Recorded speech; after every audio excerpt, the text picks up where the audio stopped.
Mr. Secretary. This is your first public hearing since President Trump and Israeli Prime Minister Netanyahu launched an illegal war against Iran. Netanyahu said he's been waiting 40 years to do this. Turns out he finally found a president who was both stupid and reckless enough to join him.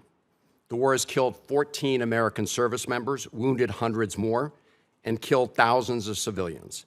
It's driving up the price of gas, food, and much more. Trump obviously doesn't care. He called high gas prices peanuts and said, "I don't think about Americans' financial situation." That's from the President of the United States. And all for what?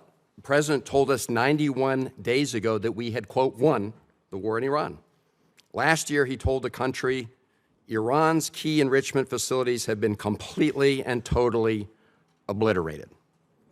Was that false? Let's face it, Mr. Secretary, the Trump foreign policy has become a dumpster fire.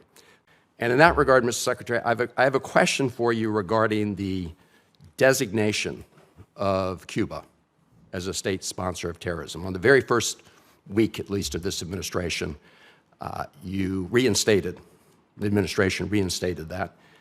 And in a recent January 26 EO, you made statements suggesting connections to Hezbollah and Hamas.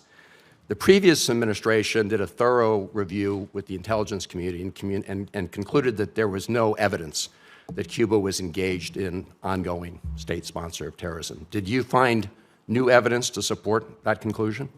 Well, first of all, let me just say that's your question, but you made this long statement of which I disagree with most of it. We won't have time to address every point that you made. So let's stick to Cuba specific, because that's the question that you asked. Cuba has sponsored terrorism, and it's been supported groups. For example, virtually every left-wing, radical, violent terrorist group in the Western Hemisphere has at some point relied on support from Cuba.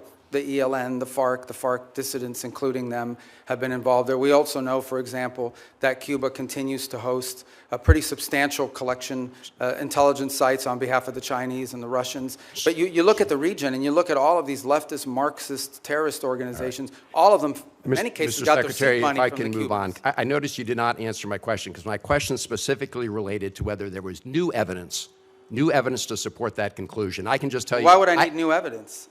Because you're claiming that they're a state sponsor of terrorism, suggesting they're ongoingly involved in that. Thank you, Ranking Member Shaheen. Good to see you as well. If you like this video, then like, share, and subscribe to Mirror Now.